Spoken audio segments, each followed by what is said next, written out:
શાક રોટલીની પણ જરૂર ના પડે અને આ ડીશ ખાવસ એટલે પેટ તો ભરાય જ જાય અને મન પણ ભરાઈ જાય. એટલું ટેસ્ટી એકદમ ઝટપટ બનીને તૈયાર થઈ છે. હેલો ફ્રેન્ડ્સ, તમારું સ્વાગત છે ઘરનું જ કિચનમાં. આજે આપણે બનાવીશું ગરમીઓમાં એકદમ ઓછા તેલમાં અને ખૂબ જ ટેસ્ટી ખાવાનું મન થાય તો હોટલ રેસ્ટોરન્ટ પણ જવું નહીં પડે એવું જ એકદમ ટેસ્ટી ઇઝી પંજાબી સ્ટાઇલ રાજમા ચાવલ બનાવીશું તો બધાને ખૂબ પસંદ આવશે. તો ચાલો બનાવીએ એકદમ ટેસ્ટી રાજમા ચાવલ. એના માટે મેં અહીંયા તમે જુઓ અડધા કપ રાજમાને આખી રાત માટે પલાળી દીધા હતા. એનો કલર પણ ચેન્જ થઈ ગયો અને રાજમા પણ ફૂલીને આ રીતે ડબલ થઈ ગયા. તો મેં નાની સાઈઝના રાજમા લીધા છે, તમે મોટી સાઈઝના પણ લઈ શકો છો. હવે આ બધું પાણી કાઢી અને આપણે આ રાજમાને સરસ એવા આ રીતે પાણી વગર જ કુકરમાં એડ કરી દઈશું. અને હવે બાફવા માટે આપણે 2 કપ જેટલું પાણી એડ કરીશું. તો રાજમા એકદમ સરસ એટલા ડૂબે એટલું પાણી એડ કરવાનું છે, સ્વાદ પ્રમાણે મીઠું. અને હવે કુકરનું ઢક્કણ બંધ કરી 5 વિસલ મીડિયમ ફ્લેમ ઉપર કરી લેશું. ત્યાં સુધીમાં આપણે રાઈસ બનાવી લઈએ. એના માટે 1 ટીસ્પૂન ઘી, અડધી ટીસ્પૂન જીરું, 2 લવિંગ, 1 ટુકડો તજનો અને 1 મોટી એલચી. હવે 1 તમાલપત્ર પણ એડ કરીશું, જેનાથી જે રાઈસ છે એકદમ સરસ ફ્લેવરફુલ બનશે, ખાવાની ખૂબ મજા આવશે. તો હું અહીંયા 1 ચમચી ઘીમાં જ બનાવું છું, તમે તેલમાં પણ બનાવી શકો છો. હવે અહીંયા મેં 30 મિનિટ પહેલાં ભાતને પલાળી દીધા હતા. તમે કોઈ પણ રાઈસ જે તમે યુઝ કરતા હોય તે લઈ શકાય. અને એકદમ સરસ આપણે રોસ્ટ કરી લેશું. તો એકદમ હળવા હાથથી મિક્સ કરવાના, જેથી પલાળેલા ભાત છે એના લીધે તૂટે નહીં. હવે 1.5 કપ જેટલું પાણી એડ કરીશું અને બસ ભાત થોડા હલકા ડૂબે એટલું જ પાણી એડ કરવાનું. સ્વાદ પ્રમાણે મીઠું એડ કરીશું અને એકદમ સરસ આપણે ભાતને ઢાંકીને કૂક કરવાના છે. અને જ્યારે પણ ભાતને કૂક કરીએ ત્યારે લો ફ્લેમ ઉપર કૂક કરવાના છે, એટલે સરસ એવા કૂક થઈ જશે. વધારે પાણી નહીં જોશે અને એકદમ છૂટા છૂટા ભાત બનીને તૈયાર થશે. અહીંયા તમે જુઓ એકદમ છૂટા છૂટા અને એકદમ સરસ એવા આપણા રાઈસ કૂક થઈ ગયા છે. તો 3 થી 4 મિનિટ મેં એને કૂક થવા દીધા હતા. ત્યાં સુધીમાં આપણા રાજમા પણ સરસ એવા કૂક થઈ ગયા છે. તો ગેસની ફ્લેમ મેં બંધ કરી દીધી અને કુકરને ઠંડુ થવા દીધું. હવે ખોલીને ચેક કરી લઈએ. જો વધારે પડતા તમને એવું લાગે કે બફાયા નથી તો 1 થી 2 વિસલ કરી લેજો. અહીંયા રાજમા બહુ સરસ એવા બફાઈ ગયા છે. તમે જુઓ આ રીતે હાથથી પ્રેસ કરીએ તો એકદમ સરસ સોફ્ટ થઈ ગયા છે. તો હવે આપણે આ રાજમામાંથી બધું પાણી કાઢી લેશું. હવે એકદમ special tasty Punjabi style gravy બનાવવા માટે આપણે 2 મીડિયમ સાઇઝની ડુંગળીને મિક્સર જારમાં એડ કરીશું. થોડું લસણ, તીખાસ પ્રમાણે લીલી મરચી અને 2 ટુકડા આદુના. તો 1 મોટો ટુકડો મેં એડ કર્યો છે. એકદમ સરસ બ્લેન્ડ કરી લેશું. તો પાણી એડ કર્યા વગર જ આ પેસ્ટને આપણે બનાવી તૈયાર કરવાની છે, જેટલી બને એટલી સ્મૂથ કરવાની. હવે વઘાર કરવા માટે મેં 1 ટેબલ સ્પૂન માખણ લીધું છે. ઘરનું જ માખણ લીધું છે, તમે અમૂલનું પણ લઈ શકો છો.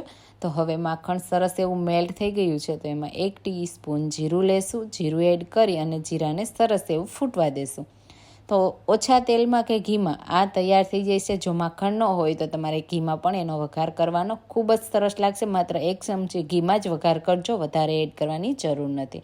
હવે તૈયાર કરેલી ડુંગળીની પેસ્ટ એડ કરી દઈશું અને જેટલું પણ એમાં મોઇશ્ચર કે પાણીનો ભાગ હોય તે બળી જાય ત્યાં સુધી આપણે એને કૂક કરવાની છે. તો તમે જુઓ થોડી જ વારમાં છે આ પેસ્ટ છે એ ડ્રાય થવા લાગશે અને એમાંથી બધું પાણી બળી જશે. તો જેટલી તમે ડુંગળીની પેસ્ટને સરસ એવી કૂક કરશો એટલો જ રાજમાનો ટેસ્ટ ખૂબ જ સરસ આવશે. તો ખાસ તમારે આ પ્રોસેસને ધ્યાનથી કરવાની અને જરા પણ એમાં પાણીનો ભાગ ના રહે એ રીતે. તો ત્યાં સુધીમાં આપણે એક મસાલાની પેસ્ટ તૈયાર કરી લઈએ. તો અડધી ટીસ્પૂન હળદર પાવડર, 1 ટીસ્પૂન લાલ મરચું પાવડર, 1 ટેબલ સ્પૂન ધાણા જીરું પાવડર, અડધી ટીસ્પૂન ગરમ મસાલા પાવડર અને એમાં 1/4 કપ પાણી એડ કરી મસાલાની પેસ્ટને સારી રીતે મિક્સ કરી લઈએ.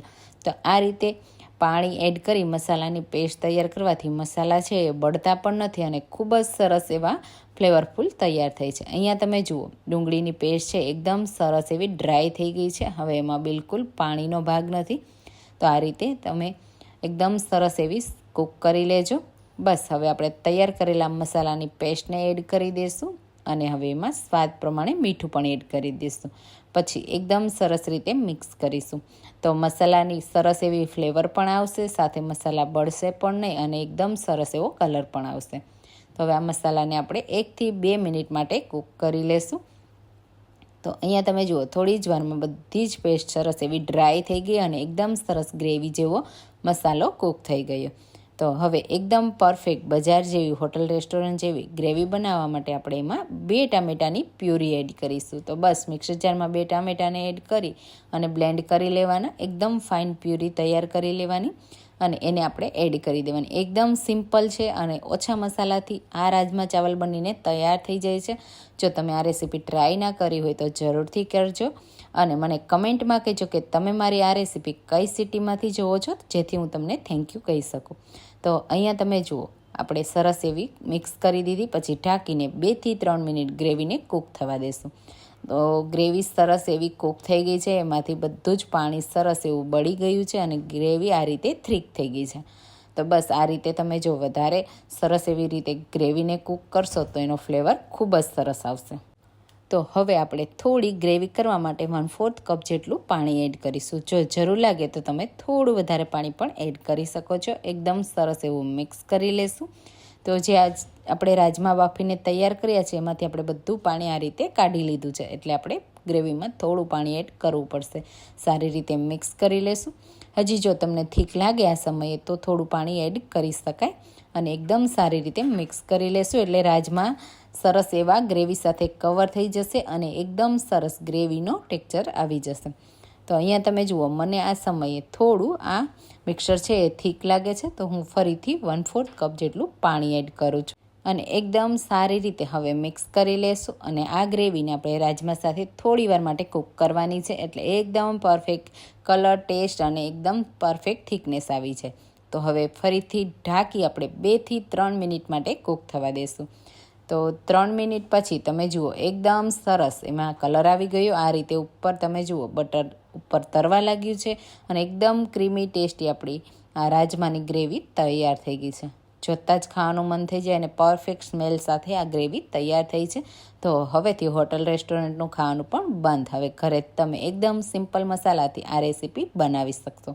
તો હવે એકદમ સુપર ટેસ્ટી બનાવવા માટે થોડું આપણે એમાં આમચૂર પાવડર ના હોય તો લીંબુનો રસ પણ એડ કરી શકાય. થોડા ફ્રેશ લીલા ધાણા એડ કરી સારી રીતે મિક્સ કરી લેશું.